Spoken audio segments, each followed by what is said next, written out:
Witam na kanale Stare Formaty Wideo. Dziś na rynku krakowskim, w otoczeniu zabytków. Ja również mam swój zabytek. Oto kaseta VHS.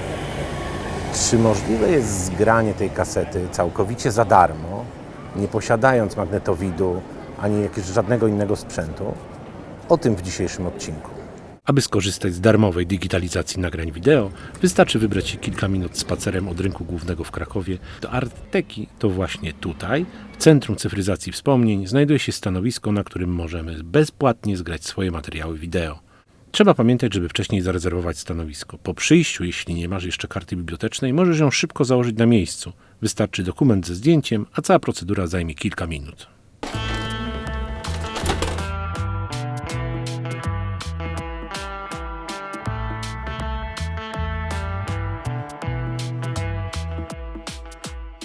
I zasiedliśmy przy komputerze.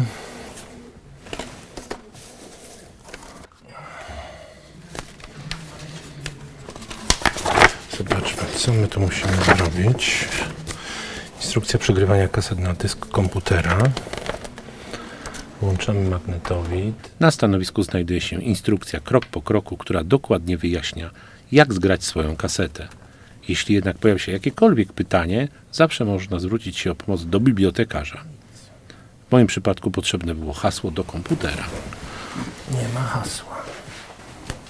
Przepraszam, a jakieś tajne hasło do tego komputera tam jest potrzebne? 1, 2, 3, 4, dobra. Mamy tajne hasło.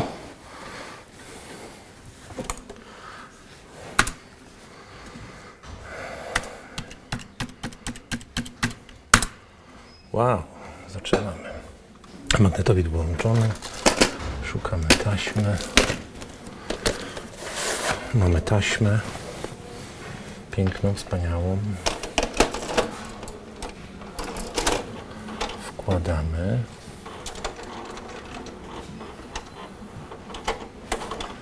OK.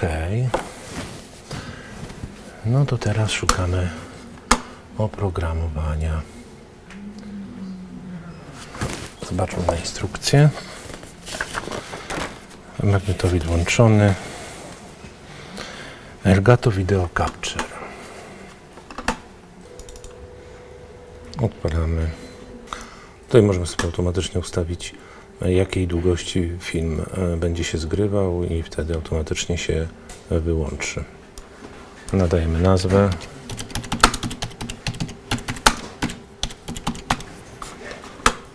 Mamy już swój katalog.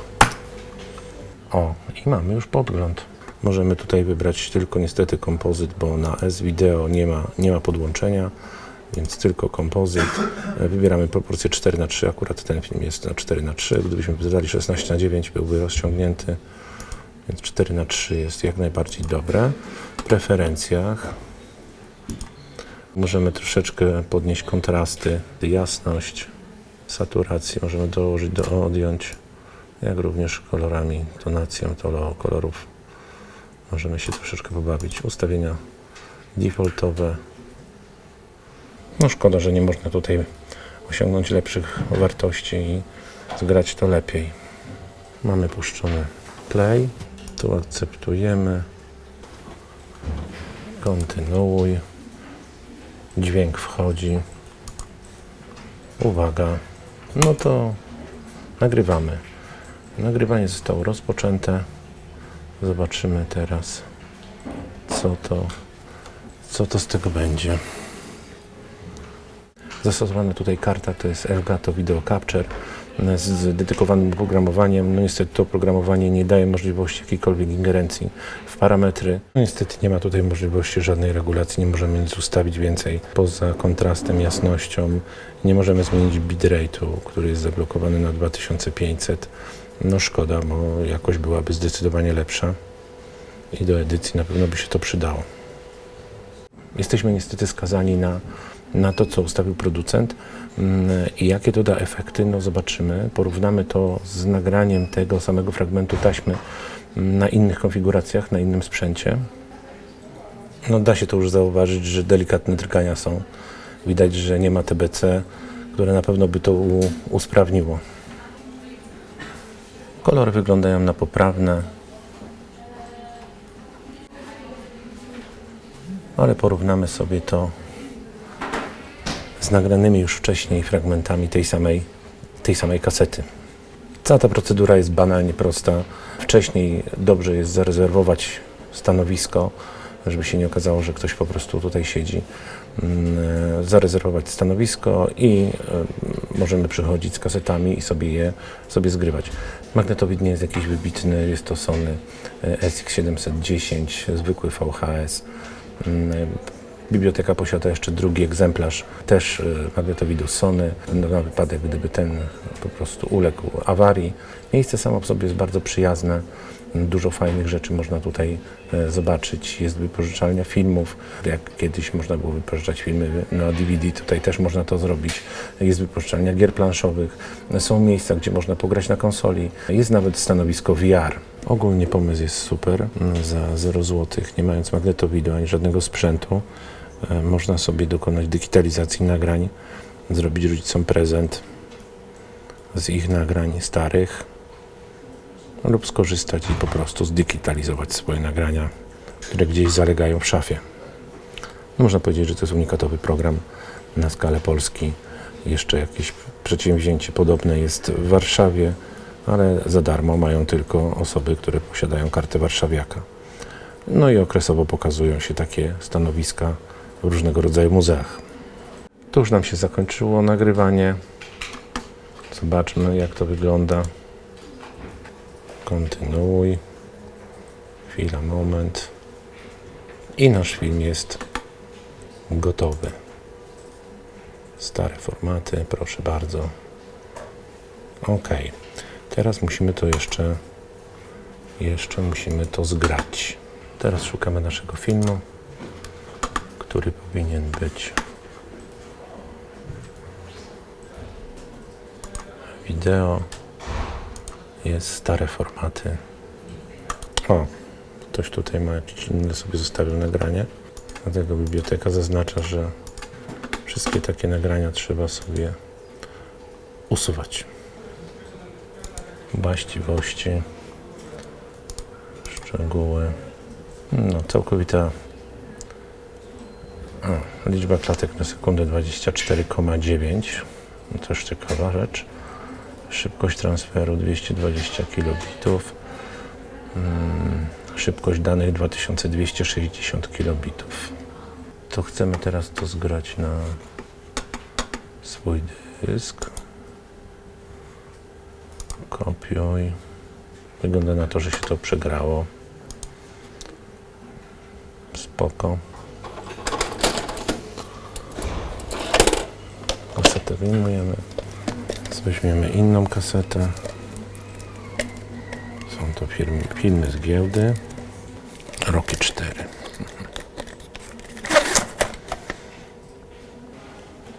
Wkładamy kasetę. Ustawiamy początek nagrania.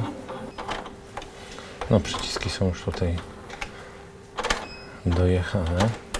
Początek nagrania mamy już ustawiony.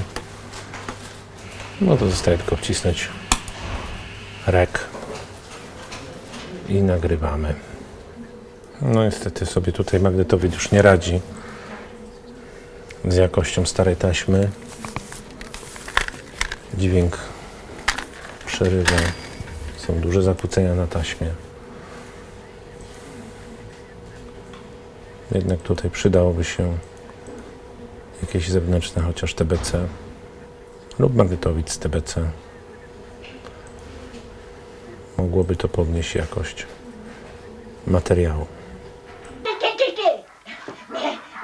Nie robi zdjęcia. Oj, nie robi zdjęcia. Teraz możemy już podsumować nasze zgrywanie za pomocą Elgato Video Capture w ArtTece w Bibliotece Publicznej w Krakowie. Po zgraniu tego samego materiału za pomocą karty Matrox RTX 100 da się zauważyć kolosalną różnicę w jakości.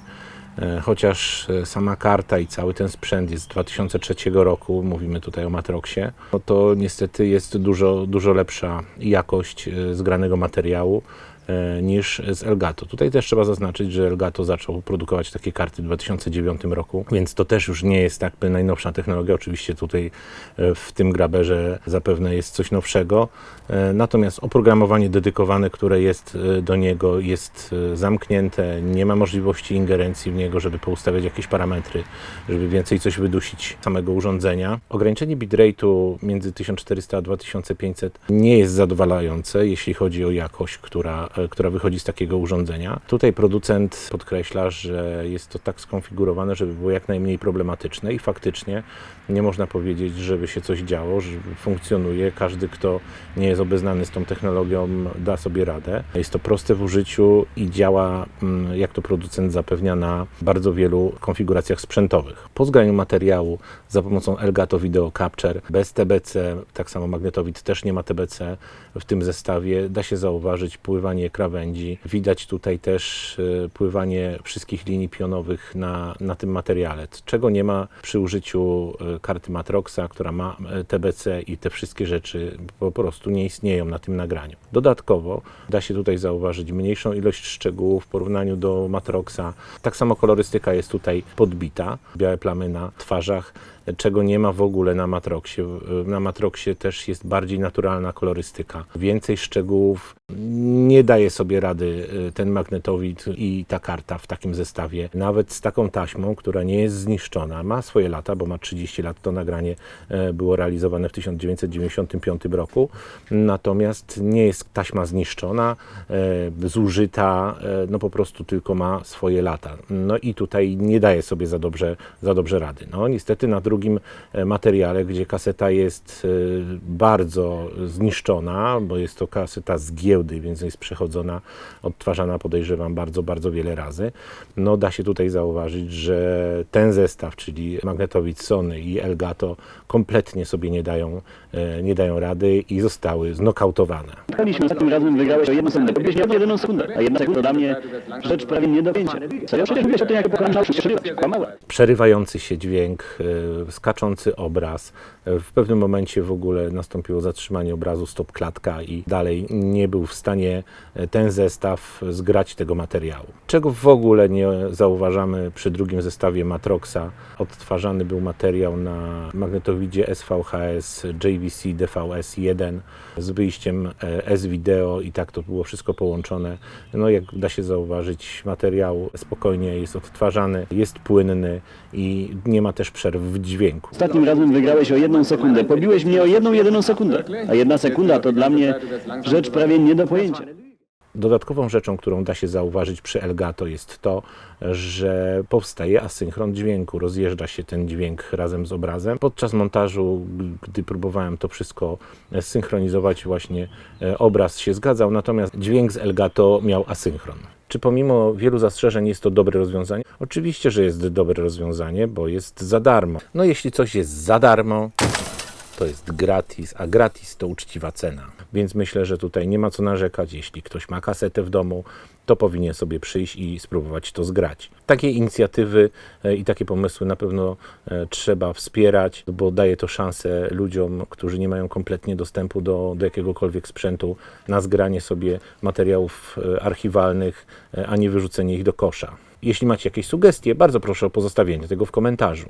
Czy sam graber Elgato jest zły? No nie jest do końca zły, gdyby wymienić mu oprogramowanie na jakieś inne, które daje możliwość ingerencji i poprawienia tych wartości wszystkich, na przykład OBS. Na pewno ta jakość obrazu byłaby lepsza. Gdyby jeszcze dodatkowo wymienić magnetowid na Super VHS z wyjściem S-Video i z TBC, no to już byłaby naprawdę poezja i te materiały byłyby na pewno zdecydowanie lepsze. Zapraszam do subskrypcji kanału i widzimy się w następnym filmie.